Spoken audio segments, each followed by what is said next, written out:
Out with the old, in with the new. Multiplayer Details, Part 1.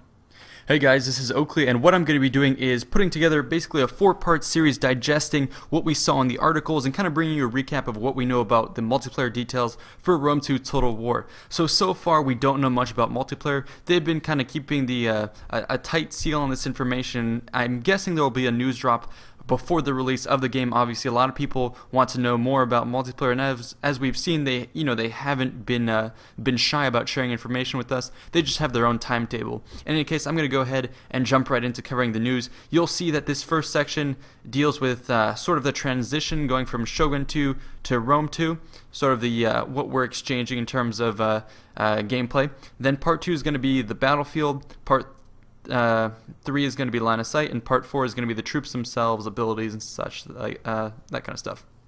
So Part 1, out with the old, in with the new. So Rome 2 is basically supposed to be a clean slate. It's supposed to be a return to the old franchise. So what does that mean? It means that it's an opportunity for CA to bring in a whole new batch of players and also bring people who are, longtime veterans who are a fan of the original Rome to kind of get back to its roots. So for those of you who skipped out on Shogun or who didn't play it too much, basically how Shogun multiplayer worked was you had your army and you had sort of this Japanese map cut up into various sections, and you had like a little pawn, like a little miniature soldier, and you would move him around.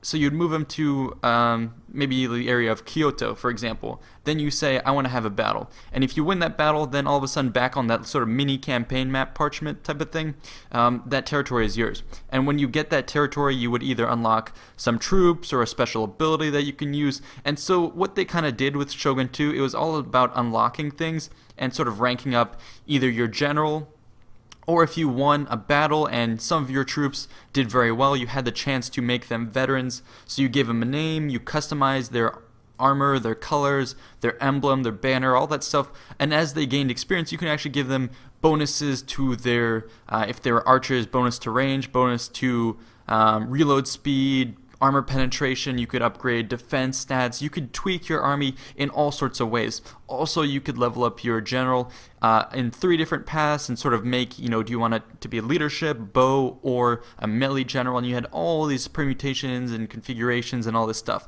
Now, it was a great system for those who, were pretty adept at using it, but what it did is it allowed for a lot of abuse and a lot of imbalance, because for a newer player you couldn't just jump into the game. You would only have access to the base number of troops, not the unlocks, not even those special ability cards that if you got, if you play the game a lot, you'd have these special ability cards that would, reduce morale of the enemy. They would take away melee bonuses. So if you'd play the game for a while, you had a noticeable advantage in terms of your general, your veterans, and the special ability cards. So that's what we're going to be losing essentially when we're going back into Rome 2. The avatar system, as we know in Shogun 2, is gone. So that means no conquest map, no veterans, and no unlockable ability cards. Now, we may see veterans make a comeback in the aesthetic sense, like I'm guessing, you might be able to change the banners or colors of your troops and name them, but it won't be anything that changes the stats. Now, the reason I think CA is going to do this is because what they're doing in returning to Rome 2 is trying to usher in a bunch of new players, and they want these players to feel welcome in the multiplayer scene. They don't want them to be overwhelmed and dissuaded. Already the game is adding a lot of complexity, and having, all these weird stats and upgrades would be too much to handle.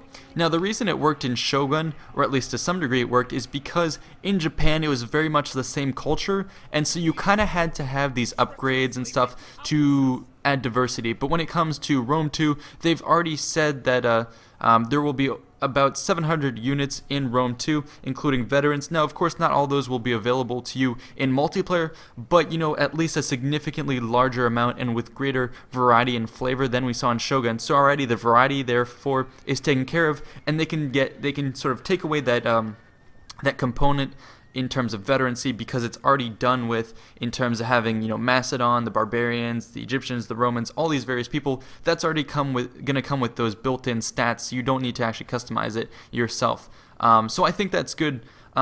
As a player who really enjoyed multiplayer, I think it'll be good, because what I found, even though I had sort of an advantage in the system, at the end of the day, when you fought another high-level guy, you found yourself saying, he's going to have really good troops, so I have to play my best troops. And so you find yourself with limited veterans kind of having to rely on the same veterans over and over, the same build over and over again. And so that's kind of what got repetitive about it. Is that you were kind of locked in like that, and if you didn't, you were at a big disadvantage.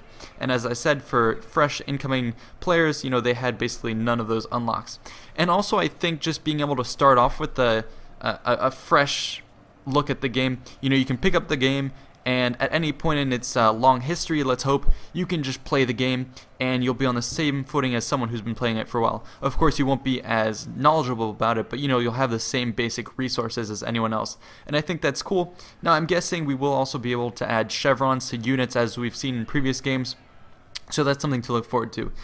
In any case, that's going to wrap up part 1, where we kind of talk about the transition from Shogun 2 into Rome 2. Now, I'm guessing that's something you guys have already heard, but in any case, I just wanted to clarify it and point out a few things and offer my advice on the whole system. I do approve of it, and I think it'll be good for the Total War series. So anyways, part 2, as I said, is going to cover the battlefield. Part 3 is going to cover line of sight, and part 4 is going to cover the troops. These are going to be the 4 parts in this series that we're going to be covering. So stay tuned for those. I'll see you guys next time. And always, I enjoy discussions in the comment section below. Interact with myself and other people. Let me know what you think. And yeah, I'll see you guys next time.